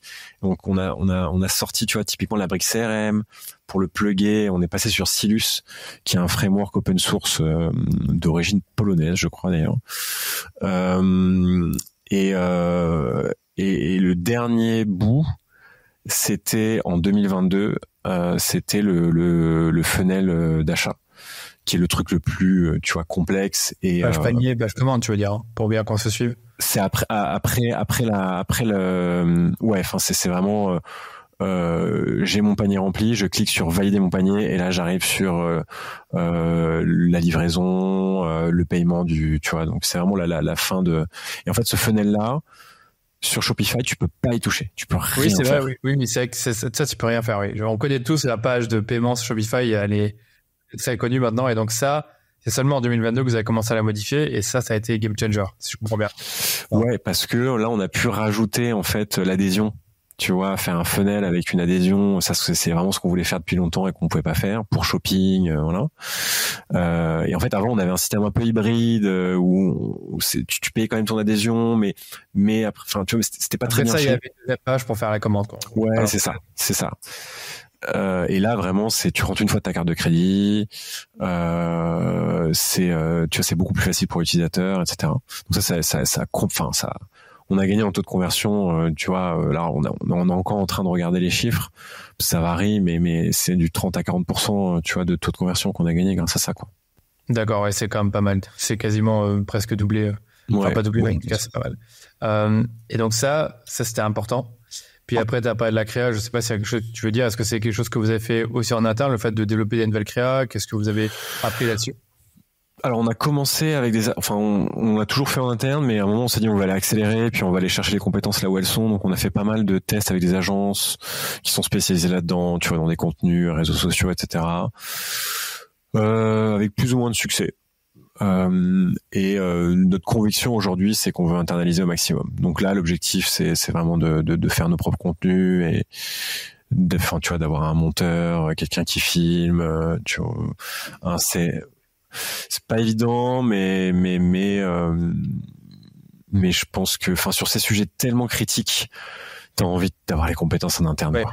Quoi. En fait, t'es très réactif, quoi. Je pense que c'est souvent que certaines boîtes de ta taille recherchent, c'est la réactivité. C'est aller vite et c'est pas être coincé dans des processus qui sont trop longs et savoir le faire soi-même et éviter d'être mal conseillé. Ouais, c'est ça. C'est même pas une question de budget en vrai. Tu vois, c'est plus une question de réactivité. C'est une question de et surtout d'être détenteur du savoir et de pouvoir itérer facilement. Tu vois, d'avoir cette flexibilité, ouais, de vraiment pouvoir itérer comme tu le souhaites et ouais. D'accord. Ok. Donc créa, funnel de conversion. Il y avait aussi le fait que les pages sont dynamiques, si je comprends bien. On va dire que selon où tu te trouves dans le tunnel, pardon, si c'est ta première commande, tu vas avoir une page différente que si t'es à 0 commande. Ça, techniquement, comment ça s'est fait, comment ça s'est réalisé? Bah, c'est des dans le CMS, l'information du nombre de commandes remonte, tu vois, au niveau de l'utilisateur. C'est un espèce de tag, tu vois, les utilisateurs sont tagués en fonction de à quelle commande ils sont. Et en fonction de cette information-là, on va afficher une version différente de la page, parce qu'on sait que, tu vois, quand tu as fait 0 commande, il faut absolument te faire une première commande. Donc le focus, ça va être vraiment sur le produit. Donc on va te proposer plein de collections, on va essayer de te montrer l'étendue du catalogue. Quand tu as déjà fait ta première commande, le focus c'est plus te montrer déjà combien tu as économisé sur ta première commande pour te dire OK, j'ai déjà commencé à économiser, j'ai remboursé déjà tu vois la moitié voire l'intégralité de mon adhésion. Donc maintenant c'est que des économies. Tu vois, donc les informations dont tu as besoin en fonction de où t'en es, elles diffèrent.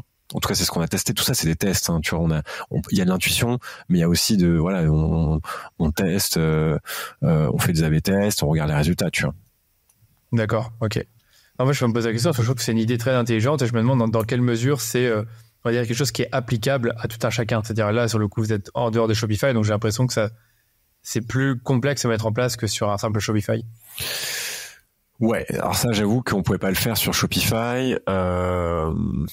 En fait, Shopify, c'est génial pour débuter parce que ça c'est clé en main. C'est-à-dire que le site, on l'a fait nous-mêmes, tu vois, alors qu'aucun de nous des devs, en 1 mois et demi, on avait un site avec un système d'adhésion qui tournait, avec, tu vois, un catalogue qui était uploadé, et on a fait appel à aucun dev. On s'est un peu mis tu vois, on a un peu fait de HTML, CSS sans plus, tu vois. Mais bon, c'est quand même génial parce que tout le monde peut créer son site e-commerce hyper rapidement. C'est une plateforme qui a été A/B testée, donc le funnel, tu vois, d'achat de Shopify, on peut dire ce qu'on veut, on peut pas le modifier, etc. Mais il a été A/B testé auprès de millions de sites partout dans le monde, donc il est optimisé, tu vois. Donc il t'offre quand même une plateforme qui a été améliorée, tu vois.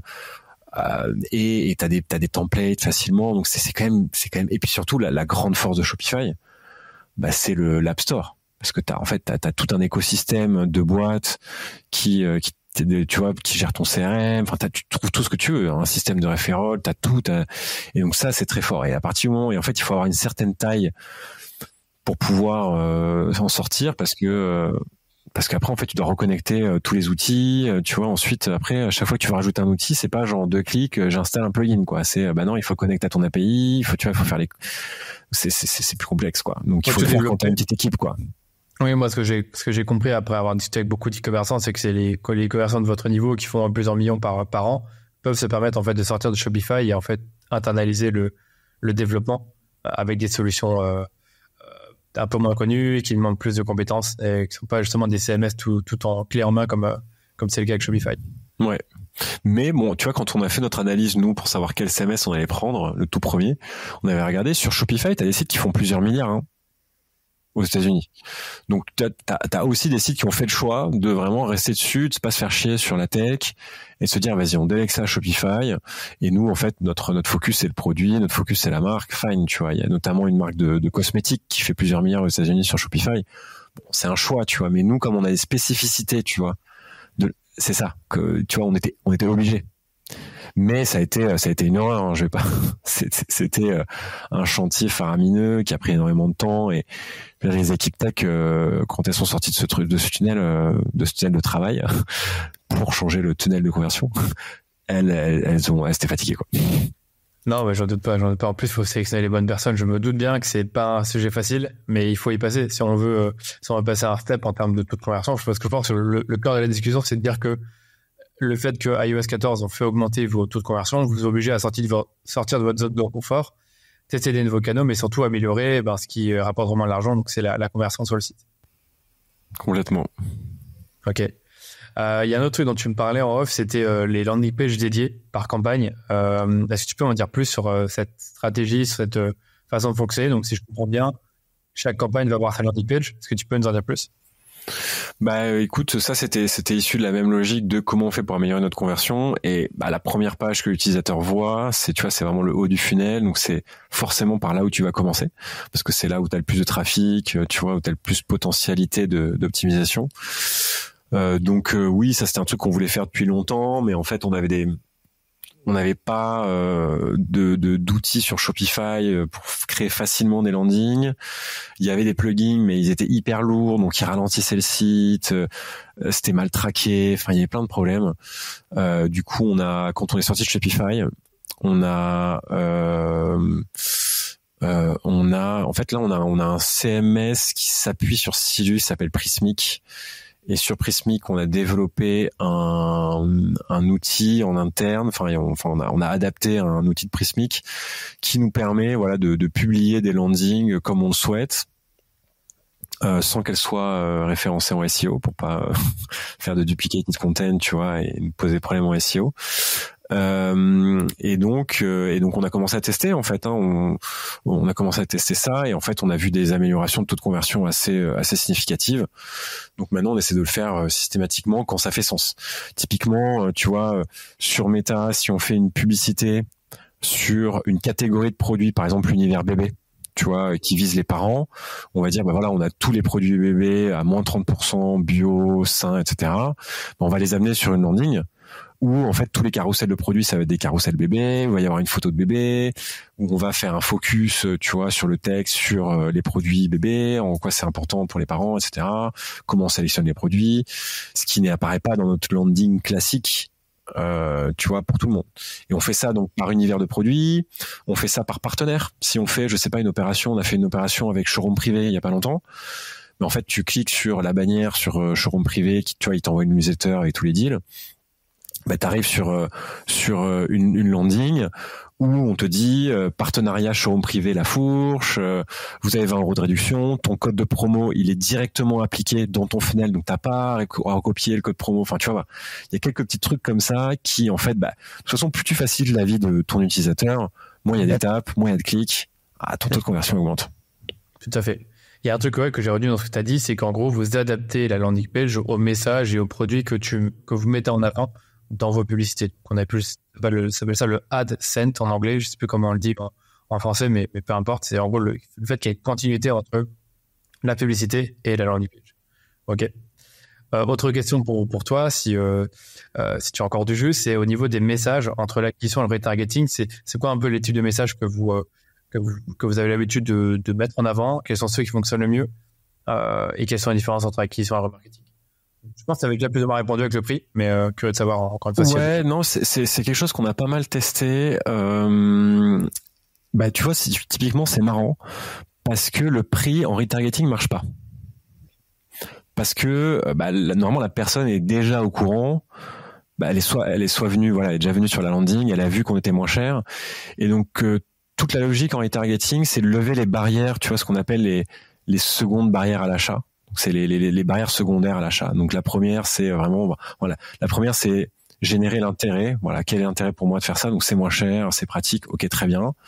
Souvent dans une pub d'acquisition classique, t'as deux arguments. Tu vois, t'as le prix plus c'est pratique, le prix plus c'est engagé, le prix plus on livre partout. Enfin, tu vois, il y a un focus sur deux arguments. Et ensuite, en retargeting, on essaie de lever les barrières. Et donc là, on a amélioré ça au fur et à mesure, donc en faisant des tests de publicité, mais aussi en interviewant les gens au fur et à mesure, tu vois, de notre compréhension de notre service et de quels étaient et avec toutes les discussions qu'on avait sur les réseaux sociaux aussi. Tu sais, quand les gens ils posent des questions sur les ads en mais attends, la livraison ça pollue. Ah ben tiens, on va faire une pub retargeting sur la livraison pollue moins. Et donc ça c'est la première chose, c'est travailler sur des arguments, essayer de travailler sur les barrières à l'achat secondaires. Et le deuxième c'est quand tu es sur du retargeting, en fait faut générer l'action. Et donc un petit code promo, il y a pas photo, c'est quand même ce qui fonctionne le mieux. Donc si tu veux, nos pubs retargeting qui fonctionnent le mieux, c'est des petits codes promo sur ta première commande où on te dit bon, t'as compris ce qu'on faisait, t'as compris que t'allais économiser, t'as compris que le service c'était génial, allez, t'as 5 €, viens essayer, tu vas voir, tu vas être content. D'accord, c'est la première commande en plus de l'adhésion test pendant 1 mois. Ouais, ça c'est pour tout le monde, tout le temps, quel que soit le canal sur lequel tu viens. Tout à fait. Et c'est ce que j'allais dire. Ouais, tout à fait. Ce que j'allais dire, c'est que l'adhésion test pendant 1 mois, ça a toujours été là ou avant vous l'aviez pas? Non, on a toujours eu ce système-là parce que ça nous paraissait hyper compliqué de faire adhérer des gens sans tester, tu vois. D'accord. Bon, je pose la question parce que quand j'ai eu Émeric Grange de 900K, il m'a dit oui, on a lancé un kit d'essai à 3, je sais plus combien, et avant on l'avait pas. Et quand on l'a mis dans la publicité, ça a permis vraiment d'augmenter nos performances. Donc, bref, là, sur le coup, vous avez toujours eu ce funnel-là intact. Okay. Ouais. Alors dans leur cas, c'est encore différent parce que leur kit d'essai, ça permet en fait d'avoir des produits chez soi et de se dire bon, j'ai acheté les premiers produits, il faut que je les remplisse, c'est dommage. En plus, je suis dans une logique zéro déchet, tu vois. Donc dans leurs produits à eux, tu vois, il y a une logique qui augmente la rétention. Nous, c'est un peu moins le cas parce que c'est juste une période d'essai. Tu reçois rien chez toi, tu vois. Mais ça nous paraît nécessaire pour essayer le produit parce que sinon tu vois, ouais. Mais comme tu as dit, après, l'acquisition, c'est je m'inscris au premier mois d'essai. Après, l'activation, c'est je fais ma première commande. Et justement, je voulais peut-être en venir là-dessus. Donc, sur le retargeting, tu as dit que le but, c'était de casser les barrières secondaires à l'achat. Ensuite, après, ce que je veux comprendre, c'est comment tu fais en sorte que ces deux commandes soient faites. Donc, tu avais parlé de CRM, tu avais parlé d'email marketing. Est-ce que tu peux nous en dire un peu plus sur comment vous conservez cette rétention sur ce premier mois? Ouais, bah écoute, donc comme tu le disais, en effet, l'idée, c'est de pousser à la commande. Alors, on a 70% des utilisateurs qui commandent le jour de leur adhésion. Donc ça, c'est génial, tu vois. Et c'est un chiffre qu'on essaie de pousser au maximum. C'est une de nos métriques, tu vois, qu'on suit de très près. Et donc ça passe par plein de choses. Alors évidemment il y a du CRM, donc on a plein de boucles CRM en fonction de où tu te trouves, en fonction de, tu vois, des produits que tu as regardés, tu vois, on va te fournir des emails avec les univers de produits que tu as regardés, etc. Avec des messages différents, encore une fois dans cette logique de bon, typiquement si t'as pris ton adhésion et que t'as pas fait ta première commande, t'as tout un flow pendant le premier mois où on va t'envoyer plein de mails en disant à la fin, on va dire c'est dommage, vous avez votre mois d'essai, vous avez pas essayé, essayez au moins une fois.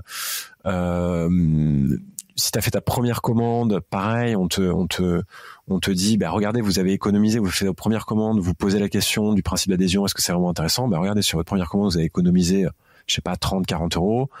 En fait, vous en faites une deuxième, l'adhésion est remboursée. Donc, on pousse à la deuxième commande, tu vois. Donc ça, c'est des flows CRM, c'est des push notifs sur l'app si la personne a téléchargé l'app, parce qu'on a une app mobile aussi. Ouais. Et puis, il y a pas mal de trucs qu'on a testé, tu vois, dans le CRM, on a testé les SMS, on a testé les messages vocaux, qui marchent pas mal. Donc ça, c'est moi qui enregistre des messages vocaux. C'est marrant ça. Des messages vocaux envoyés sur quoi, WhatsApp? Ou non, tu peux essayer d'envoyer sur ta messagerie mobile classique. Messagerie mobile classique, ok, d'accord. Ouais, ça marche plutôt pas mal. MMS alors dans ce cas-là. Bon, rien à voir. Alors c'est pas MMS parce que MMS c'est format photo, c'est format. Non, c'est vraiment en fait tu reçois un message comme si quelqu'un t'avait appelé mais personne t'a appelé.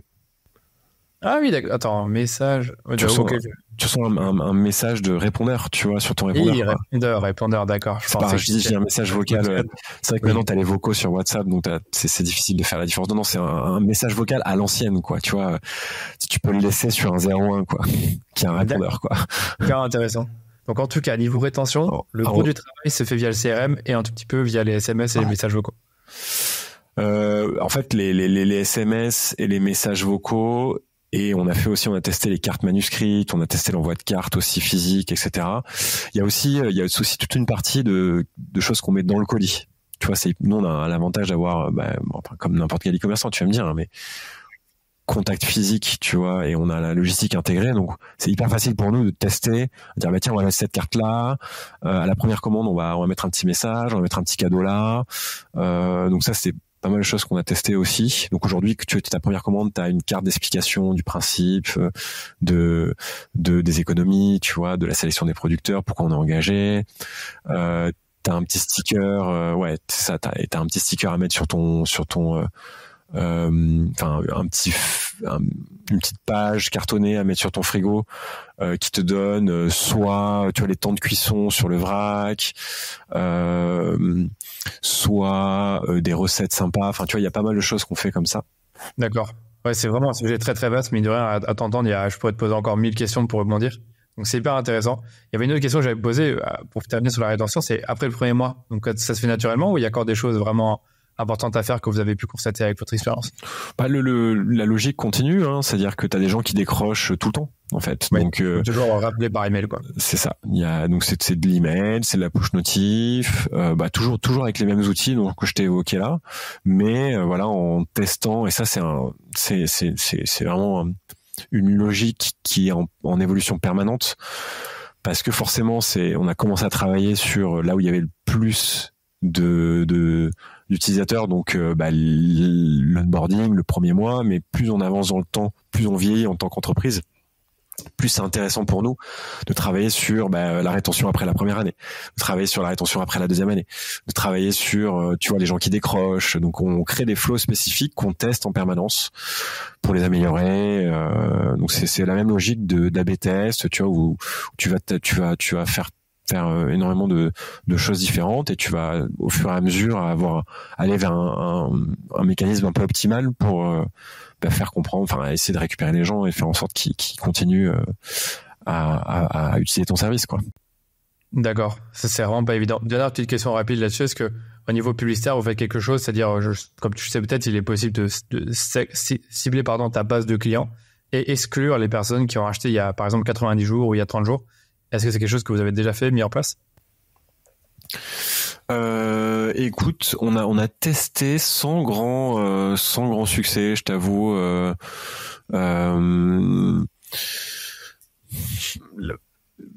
Et puis encore une fois, ça m'embête un peu de payer pour des adhérents qui sont déjà chez moi, et on a des taux d'ouverture sur nos emails qui sont quand même assez énormes. On est sur notre base adhérents, on est à plus de 50-60%. Donc en fait, t'envoies quelques mails, personne l'a forcément vu.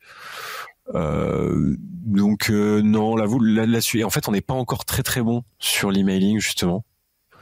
Donc je considère qu'on a encore de la marge là-dessus avant de pouvoir repartir sur les plateformes et aller chercher les gens, en payant de la publicité, quoi. D'accord, c'est compris. Écoute, pour conclure ce podcast, je vais te poser une dernière question. Donc tu es au courant, bien sûr, parce qu'on en a un peu parlé. C'est la partie sur l'inflation. Depuis l'année passée, on observe une augmentation du prix des courses et des produits d'alimentation. Vous êtes directement touché.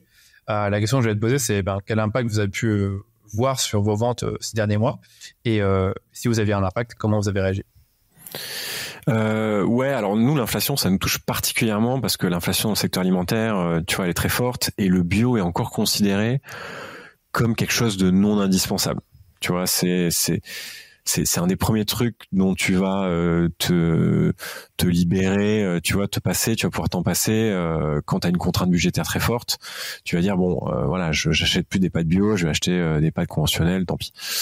Donc on avait vachement peur de l'effet de l'inflation, sachant qu'en plus nous on est en première ligne parce qu'on est en négo avec les fournisseurs, et c'est en fait ça personne le sait, mais depuis 2022, les négociations et cette année, c'est historique dans l'histoire du retail en France. C'est-à-dire qu'il n'y a jamais eu, depuis la Seconde Guerre mondiale, il n'y a jamais eu autant d'inflation, et surtout, il n'y a jamais eu, sur les produits alimentaires. Et donc, en général, tu fais un round de négociation. C'est un round dans l'année.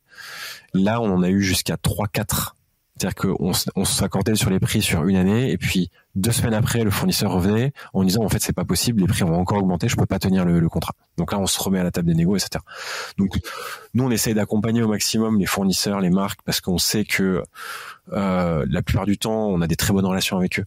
Ils essayent pas de gagner sur leur marge, mais ils essayent vraiment en fait de supporter leurs coûts qui augmentent. Mais nous, on a eu de la chance parce que comme on a des très bonnes relations avec peu de marques et qu'on s'engage dans la durée, on a eu une moindre inflation que le marché. C'est-à-dire que en 2022, l'inflation en grande distrib, elle a été à peu près de 10-12% sur l'alimentaire. Dans les magasins bio, elle a été de 6-7%. Moins parce que le bio, en fait, est moins soumis aux variations du prix du transport, parce que c'est plus des produits locaux, et aux variations du prix de l'énergie, parce qu'il y a moins d'engrais, il y a moins de pesticides. Et en fait, les engrais, c'est des sous-produits du gaz. Donc si le gaz augmente, le prix de l'engrais augmente. Et nous, on a eu 5%. Donc tu as 2 points, 1 à 2 points de moins que les magasins bio, parce qu'on a des super bonnes relations avec nos fournisseurs, qu'on s'engage dans la durée, qu'on avait fait des stocks, voilà. Et donc ça a été un avantage pour nous, parce qu'on était d'autant plus compétitifs. Et en fait, là, typiquement, ce matin, on a fait une revue pour les mois de janvier, meilleur mois ever de la fourche. On a fait en un mois, on a fait autant, pour donner un exemple, parce que c'est ce qu'on a partagé en revue, on trouvait ça marrant. On a fait autant que en une journée que l'intégralité du mois de juin 2019. Ok, d'accord. En une journée en janvier, autant que sur le même mois de 2017. Mais vous avez démarré à quelle date encore? Et on a démarré en 2018. Donc on était encore petit, certes, mais on fait, tu vois, on a fait 30 fois plus, quasiment, en une journée, tu vois, et sachant que le mois de juin, c'est un gros mois. Tu vois, c'était le plus gros mois de l'année, quoi. Donc on n'a pas comparé ça, tu vois, un mois de décembre ou un mois d'août, quoi. Oui, c'est très boule de neige. Plus vous avez d'adhérents, t'as parlé de 75 000 adhérents, plus ça monte. Surtout si les gens sont contents et on parle autour d'eux. Oui. Ils en parlent autour d'eux et puis après, elle est plus élevée, donc ouais. Donc ça a été, en fait, on se rend compte qu'on a un service qui est assez contre-cyclique. Donc dans des périodes en fait de disette un peu budgétaire, notre service fait sens parce que les gens veulent économiser et ils s'y retrouvent.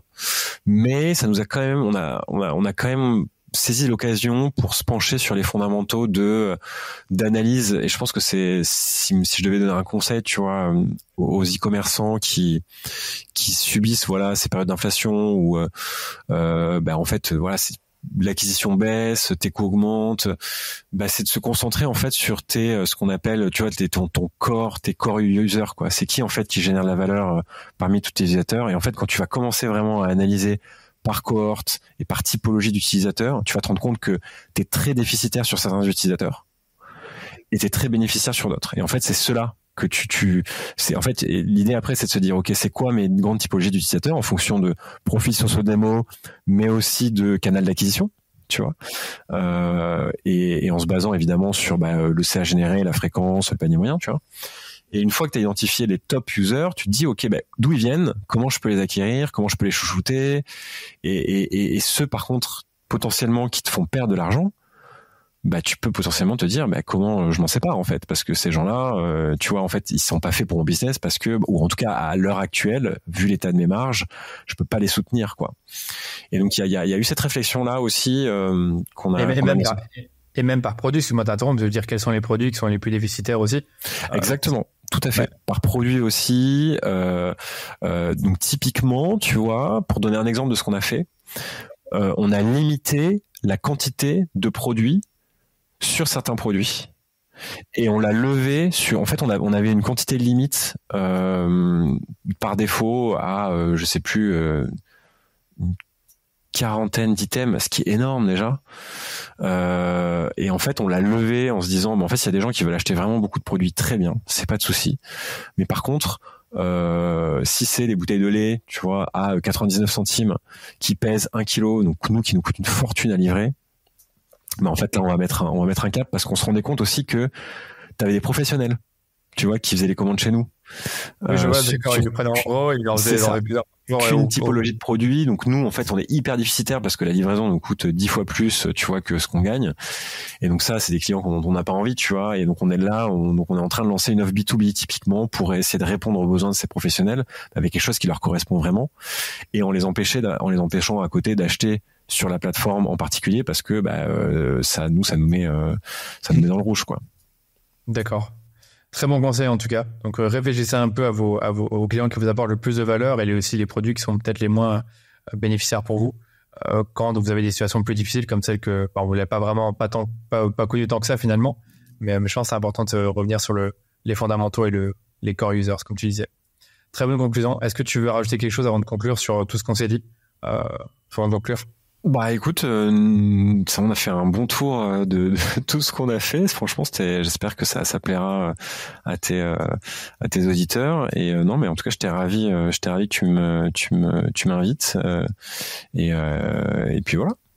Très content de t'avoir eu en tout cas. Où est-ce qu'on peut te retrouver? Là où je suis plus actif, c'est sur LinkedIn. Lucas Lefebvre sur LinkedIn, La Fourche. Je pense que ouais. Ça marche. Je vous mettrai ces deux liens, t'inquiète pas, sur le LinkedIn et le site de La Fourche pour devenir adhérent si vous le souhaitez, si vous adhérez aussi à la mission de La Fourche. Je pense que Lucas sera très content de vous avoir. Oui, rejoignez donc la famille Venez économiser avec nous. Ouais, venez économiser. Moi, je trouve que tu l'as pas mal mis en avant et je trouve que franchement, moi, ça m'a donné envie de me renseigner. Après, sur le coup, je suis en Belgique, je suppose que ça a pas trop de. On livre. Ah non, bah là, t'as plus aucune excuse, puisqu'on livre en Belgique et au Luxembourg. Ok, d'accord. C'est cool ça. C'est bon à savoir. En tout cas, franchement, je vais aller vraiment faire un tour et regarder ce que je peux me prendre de mon côté. Je te tiendrai au courant. Parfait.